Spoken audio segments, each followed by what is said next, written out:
Fellow Toastmasters, and obviously very welcome guests. This is Bobbie's 7th speech, and it's entitled My Journey with Toastmasters. I've changed it a little bit because it needed to be changed, but it means the same thing. It's about researching your topic. Now, the points that he's made to me are to use more vocal variety. Very important to put yourself across to the audience, but this is what he wants me to look out for as far as he's concerned. Not going over time, really important. Should any of you progress into competition, very, very important to keep within those 30 seconds after the red light comes on, and we'll be watching that. And thirdly, the main objective is to collect information about your topic, support your points and opinions with specific facts, examples, illustrations gathered from research. Please put your hands together for Bobbie, My Journey with Toastmasters. My Journey with Toastmasters. Please put your hands together for Bobbie.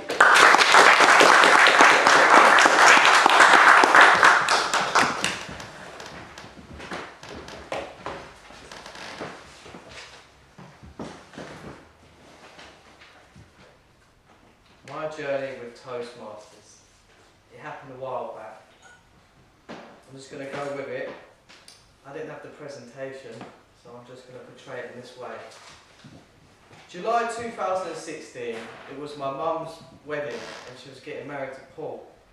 And he had a best man, but apparently I was step best man. I didn't really understand what that was about, if step best man sort of existed.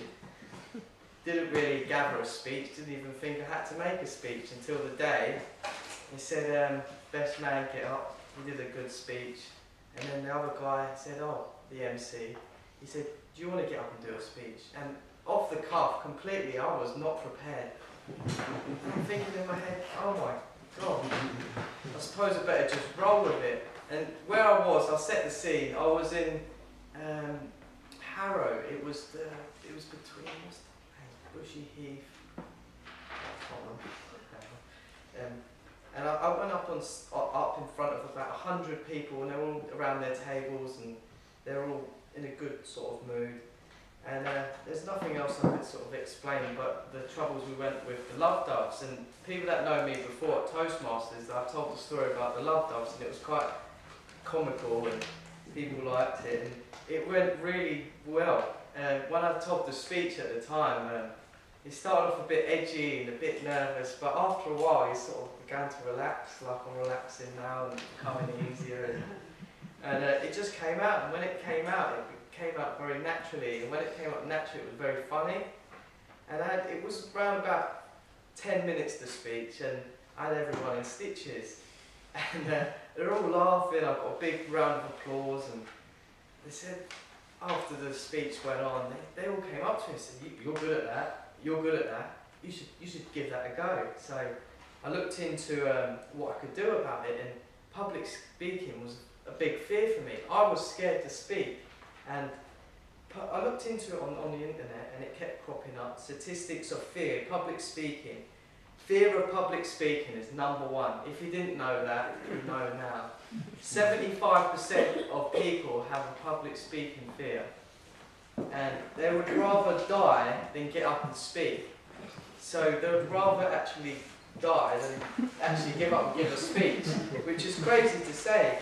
And it's actually called glossophobia, and it's 5% of the world population that suffer from this.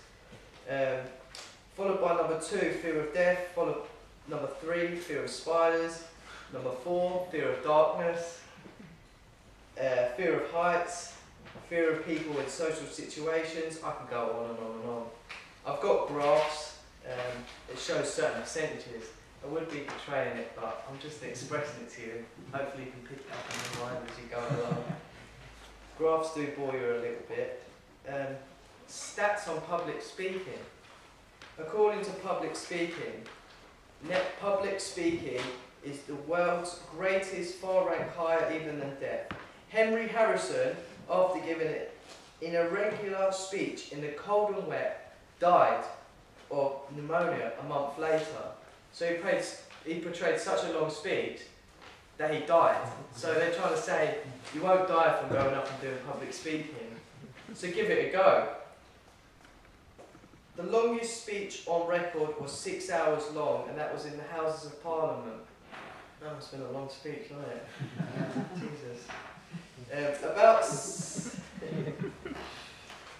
You know what, I kept researching into it and I was thinking, what can I do, because I was good and I wanted to do something about it, and it kept popping up on the internet, or Toastmasters, and I think all you guys here have probably found Toastmasters through online, what you can do, public speaking, and it came to the night where I wanted to, well, the first time I came here, which was after the wedding, probably about a month after, and I was really shaky, really nervous. I got greeted in, I sat down, and I was shaking, my hands are sweating. I'm thinking, oh God, hopefully they don't get me up there. They did. I did table topics, and I never forgot it. Mike got me up, oh, here's a new one, get the new one up. And I had to describe, what was your favourite colour? And it was orange, and why you liked orange. And I was chatting a lot of rubbish. I was so nervous. Just noise came out, and I was like, orange is the best colour, because you know the future's bright, the future's orange. Duracell battery, don't take the mick out of gingers. It went down well, and I got a few laughs. But some tips on public speaking. I looked into it, I was like, right, I've done this, I want to get better at it. Prepare. This is what you're going to hear. Practice in front of a group. Practice with a video, so you can try videoing yourself, playing it back, in front of a mirror.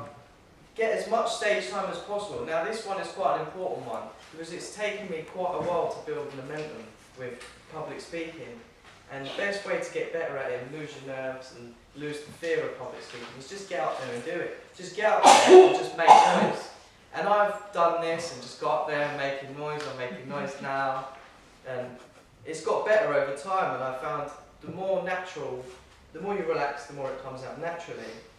And I found myself as being more of an improv speaker. Focus on your audience. Don't stare straight at them. Look around the room. That's a good tip. Embrace the fear. Don't worry about making mistakes. Show confidence in body language. I'll tell you what I have got out of this after all these years of, well, not years, but I've only been here a year and a bit, since probably August 2016. What I've learned is it's helped me in my career.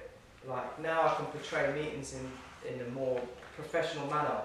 So I'm not scared of speaking up. And because I've not been scared of speaking up, I'm coming up with all these ideas and I'm portraying it across my team.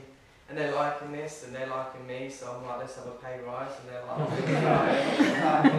and now they put me on a course, which is a college course, which I've managed to do that because of Toastmasters indirectly, and it's helped me because they said I've excelled.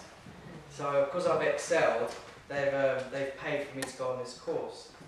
So it's helped me in my career. So if you're ever new to Toastmasters, it will help you. And it will improve your confidence and things. And you know what? The last thing I've got to say, it's brought me to my big dream. And my big dream I've always liked doing, and I dream about public speaking. I'm actually doing it, and I love it. Mr. Toastmaster.